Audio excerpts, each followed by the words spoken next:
Hello, and welcome back to The Sober Connection with me, your host, Abby King. My guest today is a Swiss born, New Zealand based musician who spent more than 2 decades immersed in the music industry, playing over 2,000 shows across Europe and New Zealand. He's got bands including Sonic Delusion, Turkey the Bird, and Banana Mundo, and alongside performing, he also helps support the local music scene here in Taranaki through the Taranaki Singer-Songwriter Development Trust. But today's conversation isn't just about music. It's about sobriety, touring, creativity, and what it's like navigating an industry where alcohol is often everywhere. Andre's now been sober for just over 3 years, while still continuing to tour and perform, and I think this is going to be a really interesting, honest conversation. So my guest today is Andre Manella. Hey Andre, how's it going?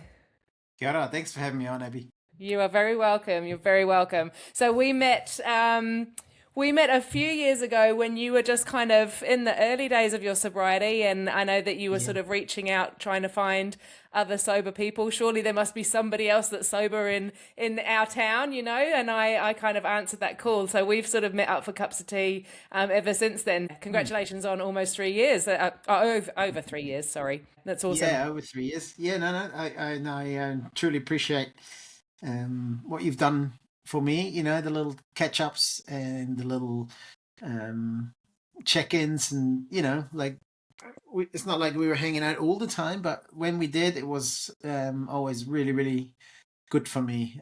Yeah. It was just nice to know there's other people. There was other sober people in my circles, but not many who kind of had a bit of a drinking problem. Yeah. Yeah. So that's kind of made all the difference, having knowing somebody that has kind of gone through the same Yeah. experience. Yeah, it's definitely good to have like kind of like connection with somebody who kind of gets it. I think it's really Yeah. important, especially in those early days, right? So you're originally from Switzerland. Take us back to your early days. I mean, what's the drinking culture like in Switzerland compared to New Zealand? Um, it's kind of tricky to describe, but I would say potentially it's a little bit more cultured. Drinking is a bit more like you'd have your glass of wine with your lunch. You'd have your beer with lunch or before lunch, and then maybe one more, but then you'd stop Yeah, and you might not drink again for the rest of the day, or you might drink again in the evening. But it's sort of a more of a celebratory thing. You meeting up with family versus when I came to New Zealand, it was a bit like once you start, you don't really stop till you fall over, yeah, kind of thing. So I think that's the big difference. Don't get me wrong, people drink a lot in Switzerland too, like anywhere really. mm, And there's little pockets, depends where you go as well. But yeah, I think the main difference is that it's a bit more in the culture, whatever that means, like yeah, it's just yeah. it's just different. I feel like in European countries, certainly mainland Europe, obviously not the UK, but it just sort of seems to be a bit more like it still is pretty regular, but it sort of seems to be more controlled. It's not like Yeah, it we're has that. gonna we're gonna Yeah, have this and we're gonna get absolutely written off. It's like, okay, I'm just yeah, gonna have an aperitif with dinner and then I'm gonna go to bed, and so it sort of seems a little bit more, yeah. yeah, controlled, I guess. Yeah, I yeah. guess I guess you don't really find that here as much as you would in mainland Europe or Mm, Switzerland specifically. You definitely have more of that little pockets of people just having one or two and then stopping. I didn't really come across the whole binge drinking till I came to New Zealand properly. Like we right. would get pretty drunk in Switzerland. Don't get me wrong, we were drinking lots, um, but the kind of experience it much more. It's just different here. That people just start and then they don't stop till you don't have any more. Yeah, yeah. Until you've run out and it's bedtime. It's definitely So you need to bedtime get now. some You've got new no more ones. drinks left. So, when did alcohol first become a part of your life? Quite late actually. I didn't really drink till I was probably about 22. Yeah. So, like in comparison to my friends in Switzerland, by the way, it's legal to drink from the age of 16. Beer and wine. So they make a distinction between beer and wine is 16, and then any spirits from 18. Oh, okay. Yeah, That's yeah. your legal age. Yeah. So all my friends, anybody I knew, will kind of start drinking from about 16 onwards. Um, and it never really interested me early on. And I remember getting my driver license as well when you're 18, and I was driving my friends to parties, and I was the only one not drinking. And Yeah. I actually always had a really good time. It never bothered me at all until I started drinking myself, and then there was kind of no way going back. So Right. yeah, Yeah, yeah. Do you, so at that point when you did start drinking, was it like an immediate, like for me, I drank to get drunk from the get-go. Was it the same for you, or did it sort of like yeah, creep up on you, or no, no, definitely. I mean, once you kind of, yeah, it kind of just, it was that little bit of encouragement to kind of get yourself out there, and I don't know, it made everything so much easier mm, f- at the beginning. You just, it's a bit of encouragement. It's kind of a little bit of I don't know. It just kind of worked, and it made you, yeah. And I was kind of getting drunk from there onwards, but not like, I wouldn't wake up with a bottle in my hand, that kind of thing. I mean, that yeah, happened occasionally, but very few times. But like it's more like it just creeps up on you that you have realized that you haven't had a weekend in forever where you didn't drink. So it yeah, just becomes part of you. And that was definitely when I was young, in my 20s. Then we would just go out. That's what me and my friends would do. That's what you do on the weekend. You go out and you'd get drunk pretty much every weekend. yeah, yeah, yeah. So were you playing music at this point as well, or was that something that developed a little bit later?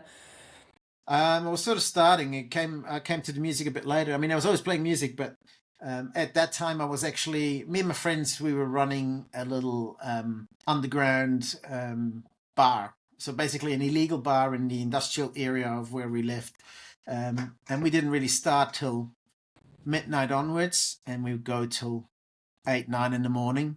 Yeah, And so that's kind of the place where everybody could come to, and that's kind of where music started for me, because it was actually my rehearsing space. I sort of got into playing guitar, and I wanted to do a bit more sort of I wanted to write songs. I started writing songs, and I needed a place. And when I found this little industrial studio, which I wanted to rent, but it was a bit expensive for me, so I approached a bunch of my friends and said, should we start a club?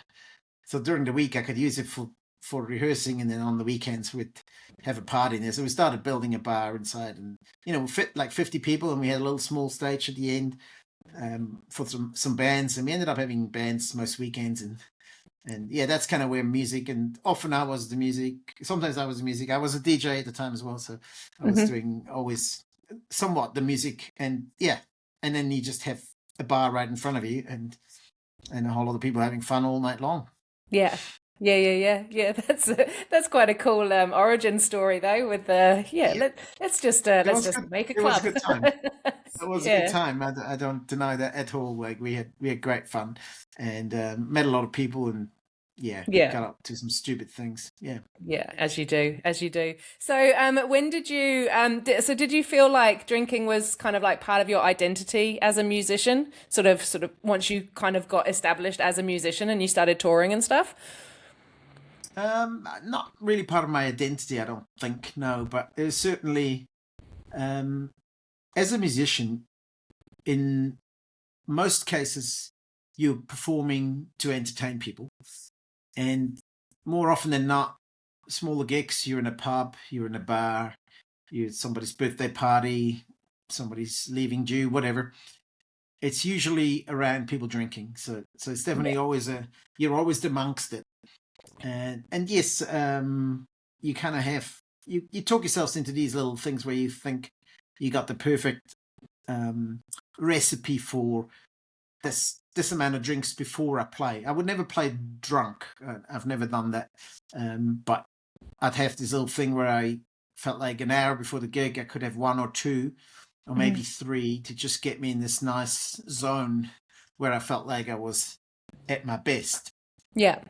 And yeah, so that kind of was part of it. And then afterwards, obviously, once the gig's finished, you there wherever you are. Usually, drinks are free for musicians, because you might be invited to this thing, or the bar. It's part of your pay that you get some drinks, and you end up usually with the bar staff till closing time, or if it's a private party, can be even worse, and you end up till 4 o'clock in the morning Yeah. drinking with some locals, and a lot of fun, and you meet a lot of people, but probably overall not the most healthy kind of lifestyle. If you got another gig the next day, and maybe the next day and the next day, and Yeah.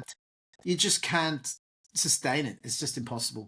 Yeah, yeah, yeah. And I suppose also like when you were touring, you've got the added thing of traveling as well. So not Yeah, only are you like hungover, but you've got to travel from one place to the next place. Yeah, yeah, yeah. So that would and have been pretty messy. not unlikely that you have a gig every day, say 2 weeks or something, and you might, or 10 days, 12 days, and you play every night for Yeah, 12 days in a row.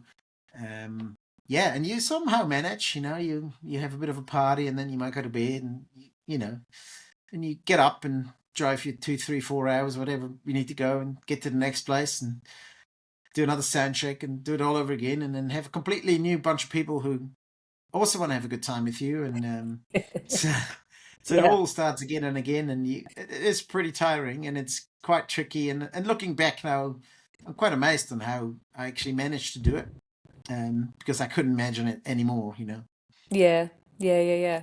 Which is a good thing, I guess, because that's growth. Um, Yes, yes, yes. so so talk to us about so for somebody like me who hasn't been ever on tour before, like just did you have like particular rituals? Like you mentioned that you had like two or three drinks before you started. Did you and your bandmates have any sort of like thing that you used to do that was around alcohol or anything like that? Or how did it work when you were touring with your bandmates? No, we didn't really have anything like that, other than my little pre-gig 2, 3 drinks. I was quite lucky in hindsight, especially, or now I'm quite lucky, or I was quite lucky that a lot of my bandmates weren't actually big drinkers, Okay. which really actually helped me, especially when I stopped drinking, because a lot of my friends then still didn't actually drink all that much, which was super helpful. So we're quite lucky that I have bandmates who are not as bad as I was, probably. Yeah. So I realized when I stopped that they actually drank much less in general, and I realized, oh, maybe it was because of me. Maybe I was a bit of a contributor as well. So now I was kind of lucky in a way that we didn't have any rituals or anything like that. Um, Other than, yeah, you get on it after the gig, and nowadays, maybe one or two of my bandmates might still, depending on the band, they might still get on it, Yeah. and it can still happen, but it's just, in general, the ones who are not that keen to drink, they're more likely to join you in the not drinking, which is quite Yeah. nice.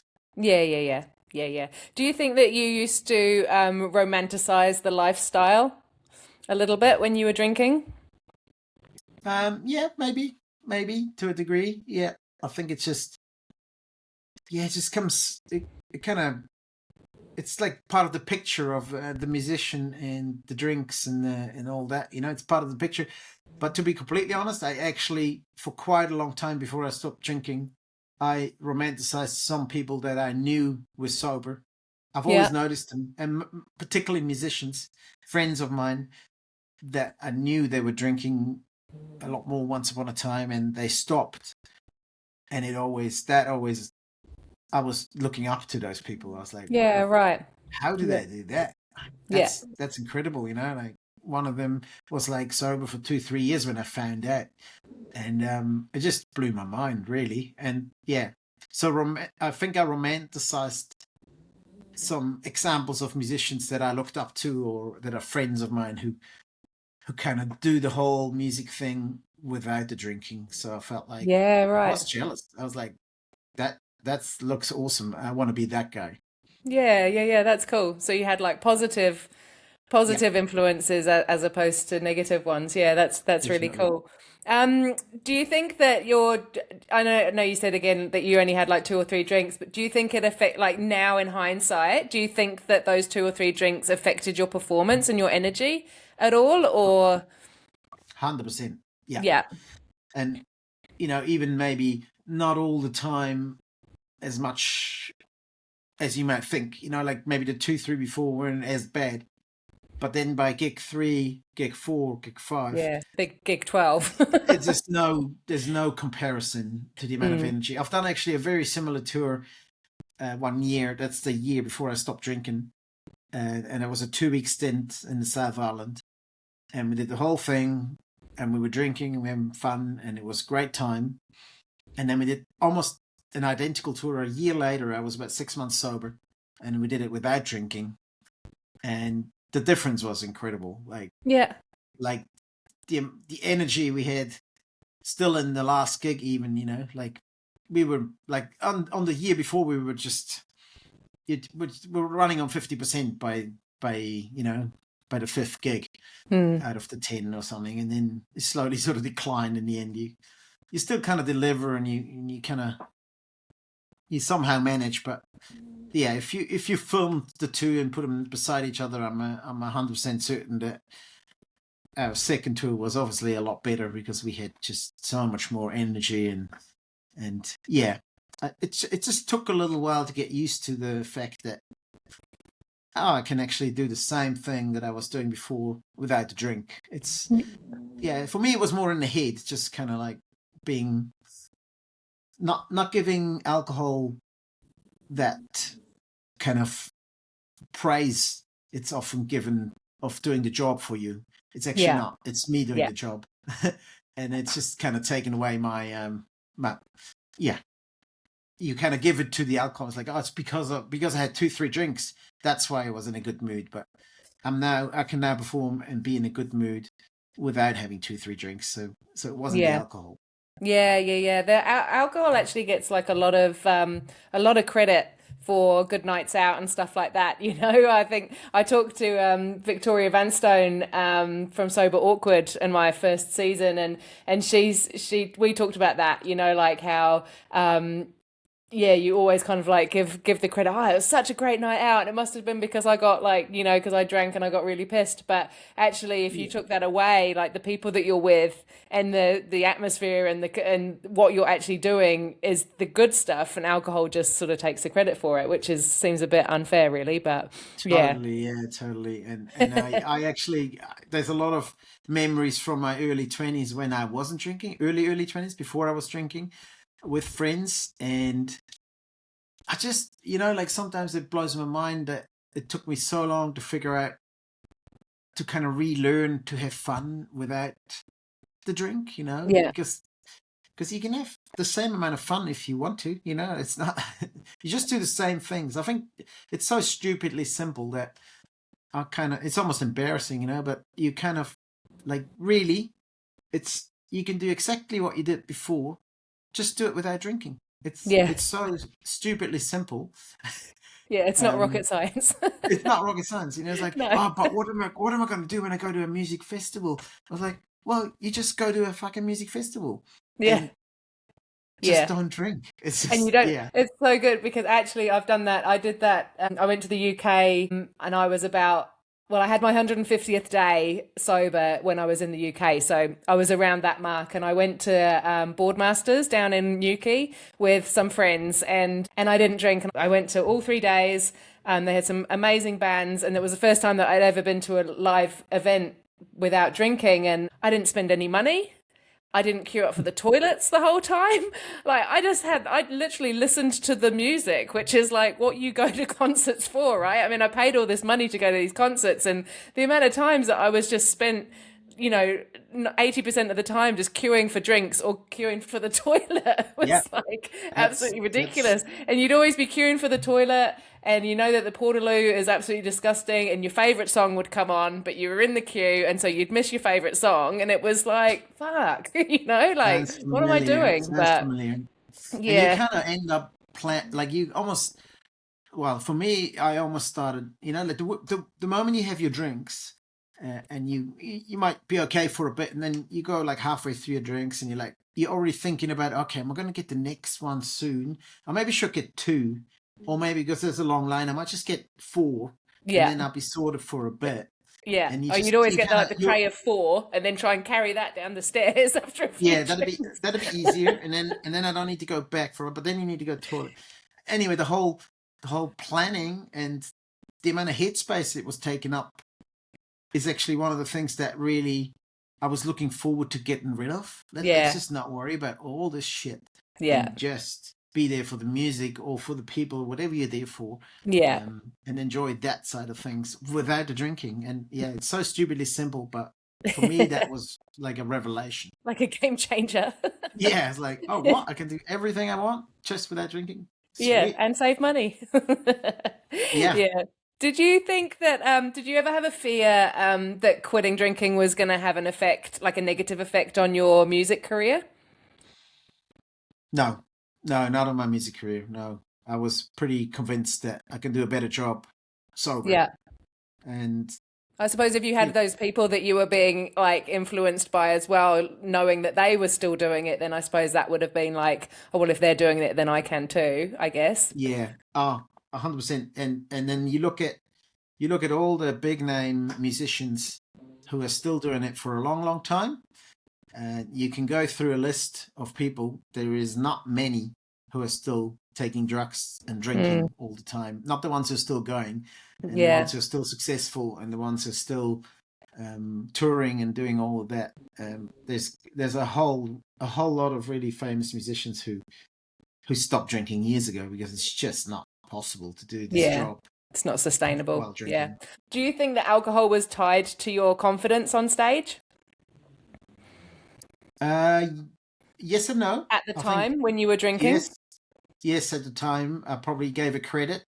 Yeah. Um, yes, I did, but I did realize pretty quickly it was no problem. But it's possibly because I've been playing music for quite a while and I was kind of a confident performer anyway already. So I was experienced enough and possibly old enough to kind of go like, yeah, I can do this. I can do this without drinking. And I wasn't performing drunk as such, so it wasn't like a big step Yeah. for me. For me, it was just losing those, few beers before and then the party after, kind of Yeah. changing the habits of that.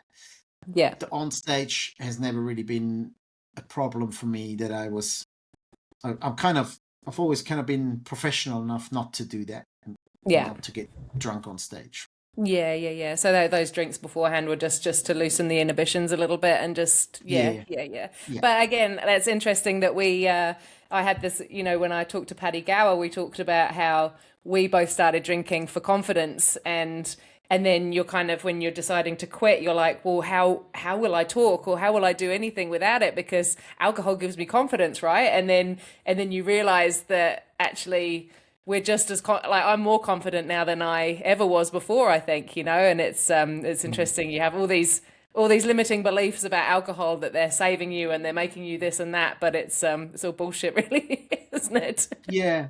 I definitely used it as a confidence booster, like to talk to girls or Yeah. something when I was younger.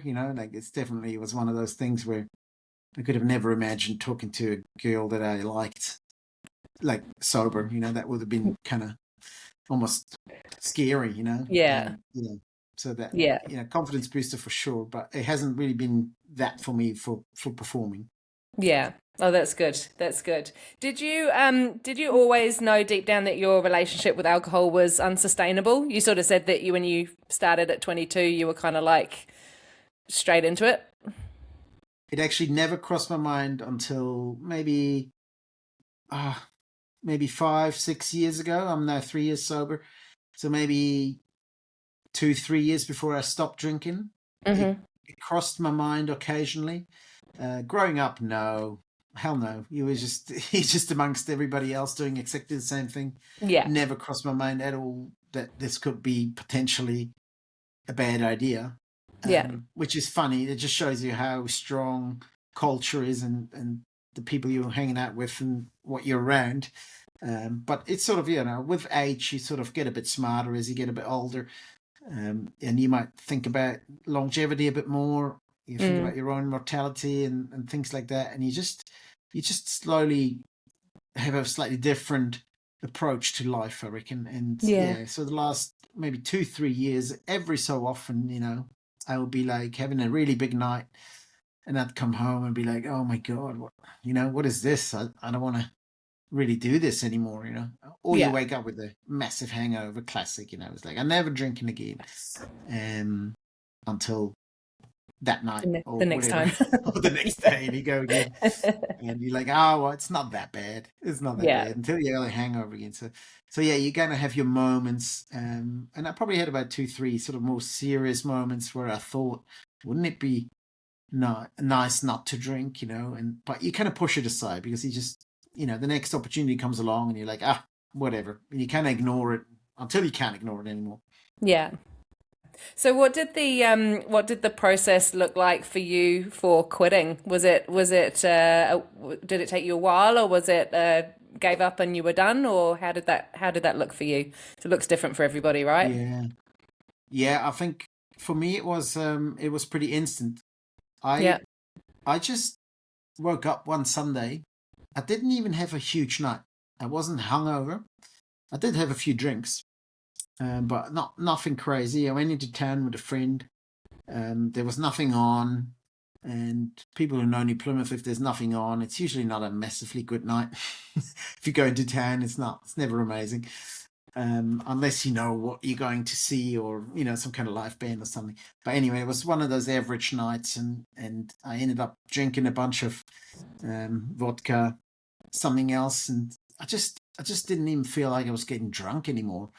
Yeah. That's the kind of feeling I had, and I kind of just wanted to get drunk, and I felt like I didn't actually get drunk anymore the way I used to get drunk.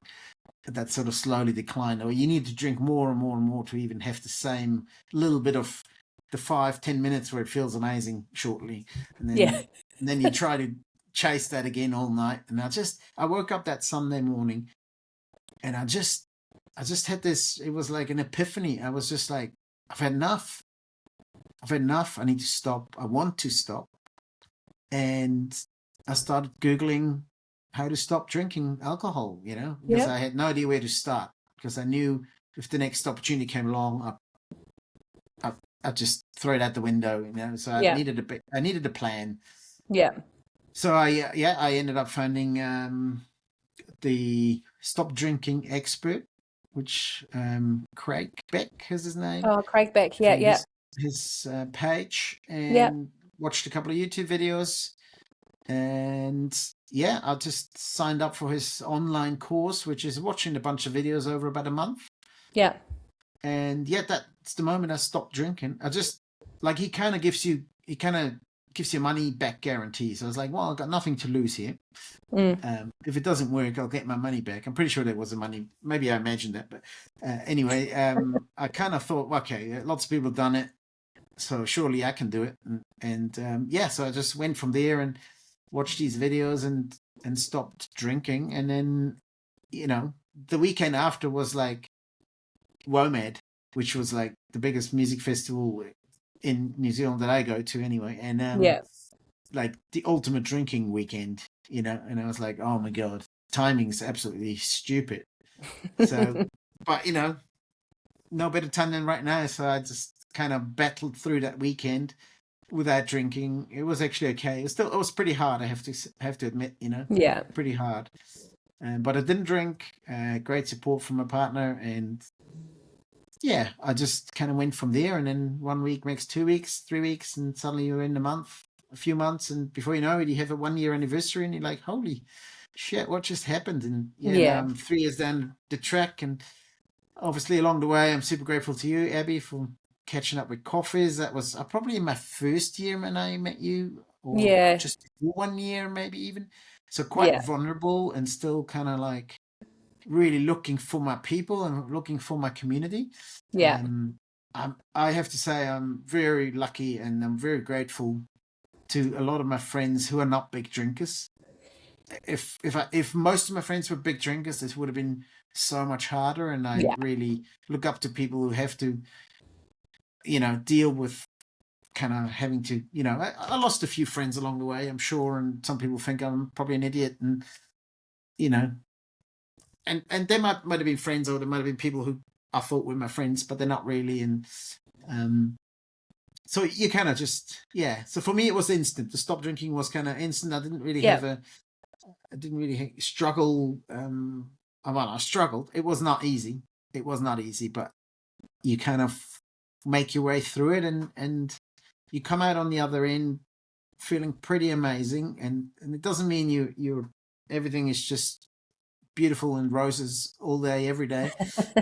It's just still normal life, and you have to learn a lot of other things, like dealing with your own feelings, which is what's something that I was quite eye opening. But also you have these moments of like, oh well, I had these moments of like, oh my god, I did it. I stopped drinking, and I just had this massive feeling of like, wow, what else can I do? Yeah. This is about a year in. Once I'd done a year, I was like, holy shit, I could do anything I want. So I started kind of putting my attention to other parts of my life, trying to improve my diet, trying to improve. I learned new instruments, and just giving myself challenges of other things, because I felt like, well, I can do it. I did this, so if I Yeah. do this, I can do anything, Yeah. and that feeling is pretty priceless. Yeah, yeah, definitely, definitely. I think it's really cool. So you mentioned like that you taught yourself some new instruments, like um yeah, another guy that I had on here, Mike, my friend Mike, and in season one, and he's become very creative with his music. And he says, and when I interviewed him, he was like, "There's so much creativity locked up inside you, and when you're drinking, you're just suppressing it, and then when you stop drinking, all of a sudden it just comes out." And whether that's musically or artistically or however that is, like whatever creativity stream you want to go down, but it's actually a really beautiful way of looking at it. So what does that look like for you now? So you learn a couple of new instruments, and your bands are going really well. You've been doing touring as well, like non-drinking touring. How's that all going for you now? Yeah, I'm still playing music. I've probably been a bit more picky over the last 3 years since becoming sober. I kind of Hmm. stepped away from doing gigs I didn't really want to do anymore. I don't mind playing for people drinking; it's not a problem at all. But there's some gigs where I try to avoid playing at pubs late night. I wouldn't really enjoy doing that. But other than that, I was kind of a bit more pick and choose. And yeah, a lot of my gigs nowadays are the ticketed shows where people come and see the music. And I feel like the biggest difference now is that I am much more there for the people. I know my role as a musician is I'm selling a product essentially. People buy a ticket to come and see a show, so I want to give people the best possible show I can give them. So my energy goes into performing my music and having good banter and making a connection with the audience, and giving people a good time. Whereas before I was sort of doing that, but you're also a little bit caught up in planning your next drink and making sure you have enough beforehand and getting all Yeah, that right. And it's yeah, a bit more about myself. And now I feel a bit more like I'm performing for people. And yeah, yeah, I'm there with them. And even if there's always a bit of a gathering afterwards and stuff. And don't get me wrong, man, I'm going to bed much earlier these days than I used to. And that's a good thing. It's fine. There's a certain time where I'm like, okay, I've had enough now. yeah, Especially when you're around people drinking. But you can still have a really good time, and you can actually meet people and actually have good conversations when you're not drinking, which is yeah. what I enjoy. Until I had enough, and then I go, Yeah. then I Yeah, leave. yeah, yeah. Yeah, Yeah. And I think you're a lot more because you've got that self-awareness, because you're not just throwing the drinks back. You are aware of like, okay, I'm done now, whereas I was never done. Like I never had the off switch. So I was just people would be packing up around me like, oh, time for bed. And I'd be like, let's get yeah, yeah, another yeah. drink, like absolutely oblivious Where to are the we going fact that next? Where are we everyone else. going next? Yeah, Exactly. So yeah. Last man yeah, and standing. That was quite me for embarrassing sure. really, but yeah, luckily we've again personal growth is a great thing. So so talk about your bands a little bit. So I saw you last week, obviously doing your little solo thing. So just talk about, just so the listeners kind of know what the Yeah, music style is, and what you do. sure. So my solo thing you were talking about is called Sonic Delusion. So that's often me solo doing looping. So I have a loop pedal and a bunch of instruments. And I, like I said, I learned a bunch of new instruments. I only really learn them until I can get away with it. Okay, for a show. So I can play a little bit of saxophone. I play guitar mostly, and then I play bass and keyboard and do some other bits and pieces that I kind of play with and loop and then play with myself. That's sort of an indie pop kind of feel. I think my sweet spot is probably in the summertime outside with the sun setting, or mid afternoon, some kids running around. I think that's where my Yeah. music kind of sits really nicely, and that's where it works the best, I think. So that's Sonic Delusion, and then I have another band. And well, Sonic Delusion actually also has a band, so sometimes I play with a three piece, which gets a bit rowdier. I got a drummer and a bass player who also plays keyboard, so it's a bit louder, a bit more dynamics, and it goes off a little bit more, but the same kind of sort of funky indie pop feel. And then my other band is Turkey the Bird, which is a folk trio. So that's much more acoustic based. Mm. We kind of base the band around the voices. So there's three guys, we all sing, and three-part harmonies, and we play guitar, banjo, mandolin, and then we switch around, we play bass and steel guitar and all sorts of weird instruments, ukulele and the spoons and the bones and the kalimbas and just all acoustic things. And with this band, we play a lot of shows around the country. Basically to anybody who likes folk music, and we're quite funny, I would say. Like the banter is usually pretty fun. We're good friends. And yeah, Turkey the Bird, folk trio. That's kind of my second band at the moment. I used to have four bands, but I'm kind of trying to be a bit more normal now with two bands. That's plenty for me. It's enough. It's enough. um, what did you imagine that sobriety would take away from your life? That's a good question. I think I wasn't sure, and I'm still not sure what it takes away. It certainly has taken away a lot of late nights Yeah.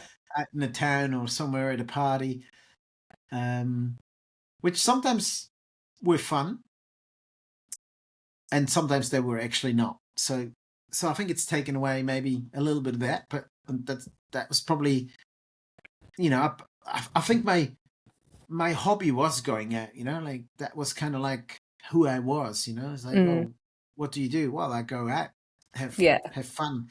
That was kind of me. So it certainly, there was a bit of a fear of, well, who am I if I'm not this guy that goes out all the Yeah.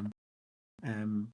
Because I definitely don't go out as much as I used to, for sure. Since Yeah. becoming sober, I'm much more picky with where I go, and I'm more selective, and I've actually turned into a bit of an introvert. Or maybe I was always an introvert and I just felt like I was an extrovert because the alcohol made me be an extrovert. So I don't know. I'm still coming to terms with all of that. Yeah. And I'm still trying to figure out who I am, to be honest. And I think that's probably a lifelong battle. But Yeah. yeah, you just, I feel like it's just taken away, or the fear of taking away my personality was probably the biggest thing, Mm. and having to find your actual personality. Yeah. Yeah. I think I was Abby the drinker, like that's kind of what I was known for, So yeah, the old booze hag Abby. But yeah, like it is kind of terrifying when you think, when you've had, that's been your identity for like, 30 odd years, whatever. I mean, it wasn't when I was younger, but it became my part of my Yeah, identity, and just like, well, yeah, like you said, like who are you without it? But that's also very, very exciting because you can be whoever you want to be, right? It's just a like blank I've canvas, yeah, and you I've can created a do whatever completely you want. new persona, new life. Like I'm like so different. Like people that knew me 5 years ago would not recognize me now, and vice versa. People that know me now wouldn't, like walk past me in the street. So yeah, I'm really proud of that, and it's cool and it's exciting. But it's definitely a factor when you're thinking about giving up drinking, of like, well, what like what happens when I don't drink, you know. It Yeah, is definitely a scary thought, but doesn't need I to think be. Definitely very exciting. What do you think people misunderstand about sober people in social slash music spaces? um, that's a tricky question, actually. What do they misunderstand? Um, yeah, maybe just I think as a drinker, you what we mentioned earlier, that you can do and be whoever you want to be and do whatever you want to do just without drinking. Mm, I think that part people don't really get until they stop drinking. You can still be around people and have a good time, um, just without a drink. So yeah, I've been lucky, honestly. Like I haven't been exposed to too many places where people were offering me alcohol all the time or trying to talk me into it or anything like that. I haven't yeah, had that experience, which is fantastic. But I probably also carefully removed myself from any situation where this could happen, which is usually more late at night. It doesn't really happen early on. People don't go no. like, oh, you come It's on. like a 9 o'clock onwards kind of thing. As It is more like yeah, that, and all and the sober I'm people go home for a cup of tea, and all the drunk yeah, people that's stay right. and get wrecked. I have my tricks and my things I do. If I go to somebody's house party or something like that, where it's a BYO, I would always bring a little box of kombuchas, and they just look like if there's people there who don't know I'm not drinking, it just looks like I'm drinking. Yeah, And I'm still honestly like I still love having something in my hand, yeah, and something other than water, and I still have that to this day. Like I still go to a party, I would pull out a kombucha and start drinking that. I still yeah, have that habit of like in maybe an awkward thing, in social situations, you just want to have something in your hand. So I yeah, would be definitely always prepared if I go into a situation like that. And I also if I go to a bar and I actually get a little bit annoyed now when I order a Coke Zero or something like that and they give it to me in a can. I'm like, no, no, put it in a glass with some ice and the yeah, bloody lemon. Make it a bit special. yeah. Because you're probably paying And $6 for it. Let's be honest. yeah, Give well, me a glass. but make it a bit special, and then it also doesn't Yeah, look like I'm just drinking a Coke, and yeah, then it makes it look like he's just having a drink. So it's a bit of a something you can hide behind, which for me sometimes it's just easier than having to yeah, deal with talking to people about it every day, all day. yeah, yeah, yeah, yeah, definitely. Um, what advice would you give to somebody who's terrified of socializing or going to events sober? I would say go to events where there is no drinking involved. Like your social life doesn't have to be in the evenings. It can be in the morning. Just go and hang around cafes or go to the gym or I don't know. There's plenty of places where people don't drink, Yeah, surprisingly. And also, if you're in a drinking world, you don't really realize that there is a whole big wide world out there where people don't drink, which kind of took me a while to figure out. It's like, oh yeah, although it's not always easy to find the people, but there's actually plenty of opportunities to do something and go out and be social and attend things and events and see gigs and whatnot. Especially these days, it's quite amazing. There's lots of things, and they don't necessarily have to be on a Saturday night or Friday nights. And I mm, think that's the big difference. It might just be a bit of a shift that you kind of like for myself. A lot of my socializing is meeting up for lunch or going for coffee, and then in the evening I might not bother going anywhere, or I might go for a bit, or I might not, or I might just go and play pool with a friend or whatever that is.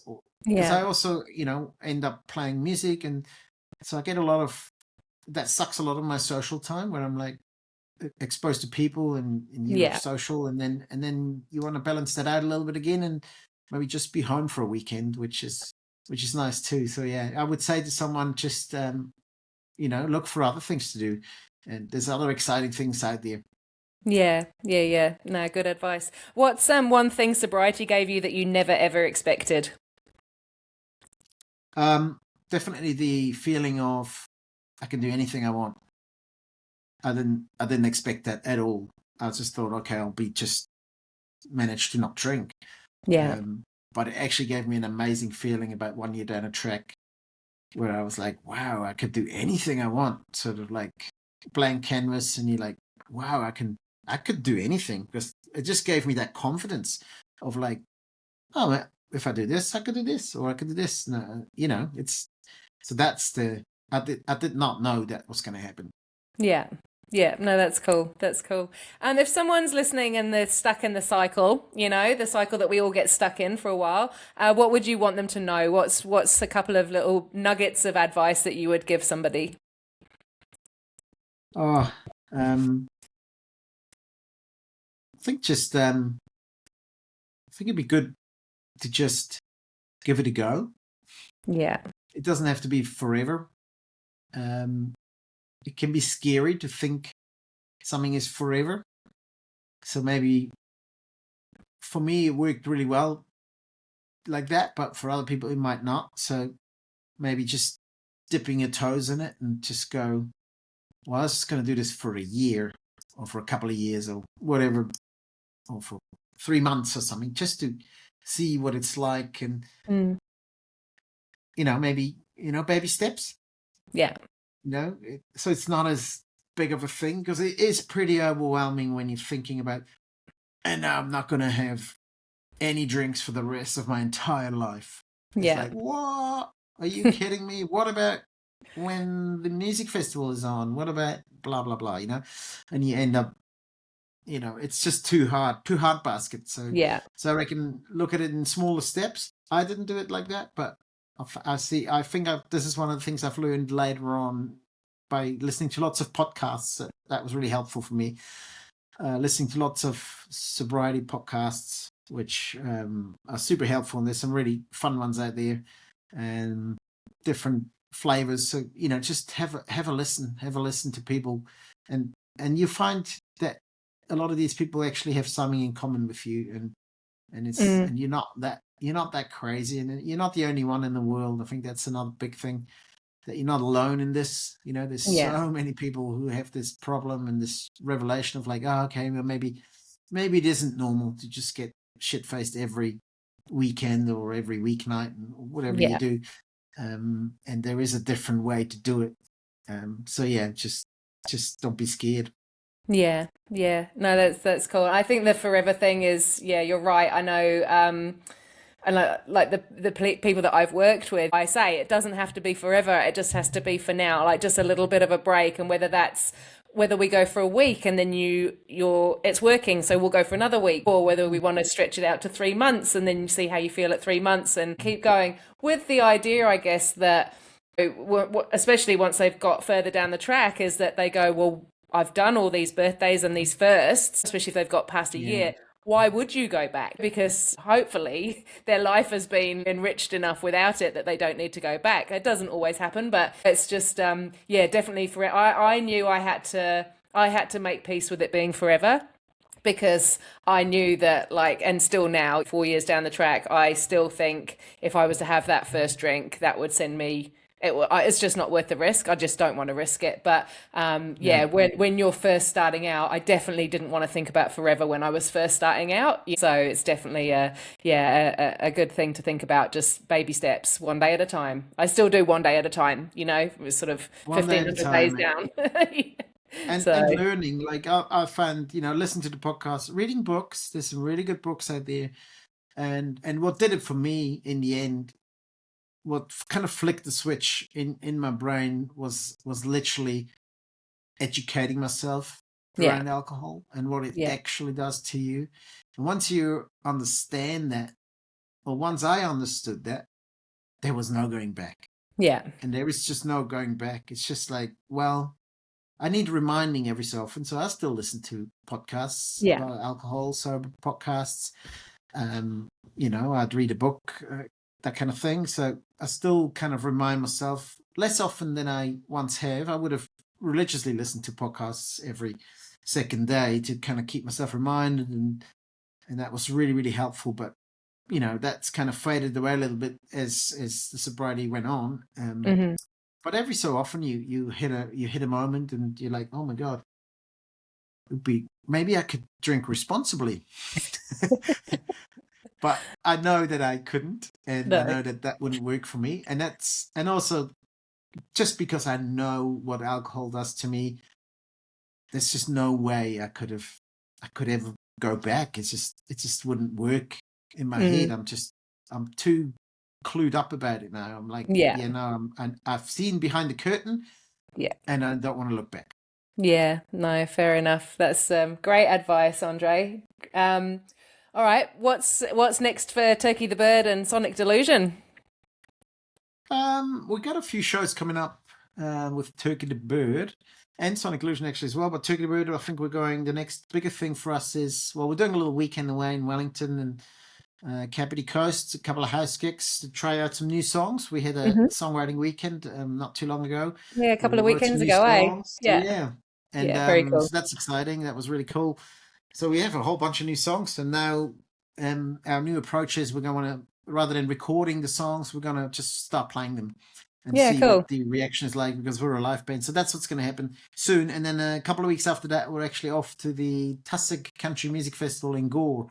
So that's a first for us. So we've Yeah, been invited to come play at the biggest country music festival in New Zealand, which is pretty very exciting. cool. And yeah, so we're flying down south and having a good time at the end of May. And yeah, there's a few things locked in here and there, and I got a few Sonic Illusion shows coming up as well. And yeah, so there's always stuff happening, and winter is usually a bit quieter, but then before you know it, the weekends are full again, and Yeah, yeah. So we'll you'll be see. back And back I don't playing really down at the pressure beach myself like too you were much. a few weeks ago. Sorry. Yeah, you'll be back playing down at the beach like you were a few weeks ago. Yeah, exactly. Yeah, before Yeah. you know it, it's summer again, and we're outside, and yeah. Yeah. Yeah. Oh no. Well, it's been really, really cool talking to you, Andre, and I hope the listeners have enjoyed our little chat. It's definitely cool to, definitely a cool topic talking around that sort of like, yeah, assumption that sort of all musicians, like getting on the piss. You know, like it's a bit of a, it's a bit of a thing that we think is correct. They So do, all of yeah. them. Yeah, No, yeah, no. yeah. But yeah, where can everybody find you online? If you Google Sonic Delusion or Turkey the Bird, you'll find Yeah. both of my bands, and that's where you'd find me. So Are yeah, you on and SoundCloud? yeah, SoundCloud, anywhere really, all the platforms. Yeah. You couldn't not find it if you put those. If you put Sonic Delusion or Turkey the Bird into Google, you'll find us anywhere.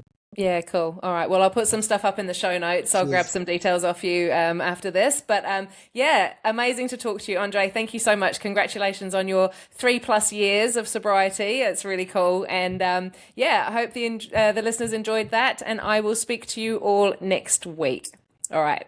Thanks, Andre. Bye bye. Thanks. See ya.